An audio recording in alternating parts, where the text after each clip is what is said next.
suka ce ka so mai sanka, da za a yi na soki, ke mahaifiya ce gun aboki.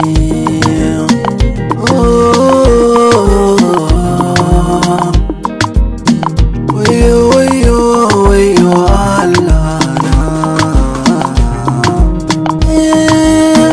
amma komai in kun sani in zaka fara sanya Allah na, don shi yake badawa kaddara mai kyau ko barna, shi ne yake bawa mutane in babu shi na tunana. Godiya zan yi maka Allah, kai ne gaban mai sona, mai saurare bude kunnuwa kan ji labarina, idan ka ji tausaya min ni gare ni ban aikata barna, ban zata ba kawai na ganna gani ga 'yan sanda. So mai sanka, hausawa suka ce ka so mai sanka, da za a yi na soki, ke mahaifiya ce gun aboki. Wata rana ce da sassafe na fito kofar gida, sai ga ku abokina ya zo ya ce mu shige cikin gida.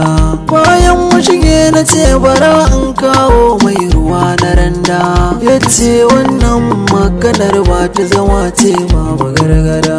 Me ke faruwa ne ka firta mini ka cire ni akan gada, ka zo ku gana firtan kalamai masu sa ingiza.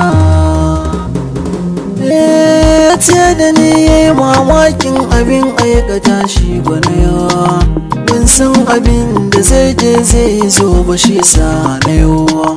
Abokina wane ya farauta ta kewayo, ya ce da ni in kwai gani ni ko shi zai janyo, ya ce da ni wuyana zai sare tun amanar da na yawa. Gare ni gani gashi abokina ya furtan wannan, har yanzu ban san me ke zowa me ke dawowa, dan naji ya firta mini mutuwa a kaina da uwa.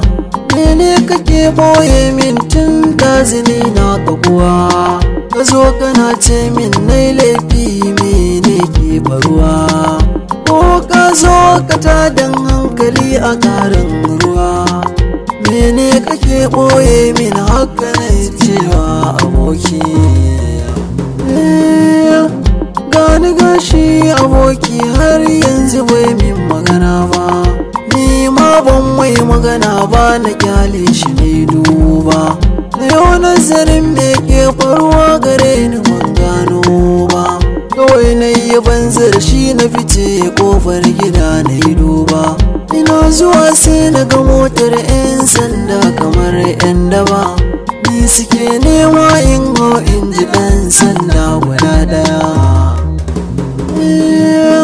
Bayan na hau ɗan sanda guda ɗaya ya ce da ni, ina babar wannan yaran take jawo ni, haɗina da babar wanga yaro ku shi ne sani.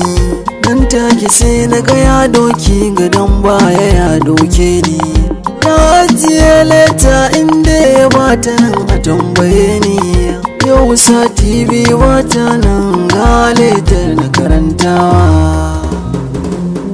So mai sanka, hausawa suka ce ka so mai sanka, da za a yi na soki, ke mahaifiya ce gun aboki. Ya sauraro ka bani shawara don Allah, ya zane yi in cire kaina cikin ganyen wahala, da za a yi na soki, ke mahaifiya ce gun aboki. Hey daddy, out, mix.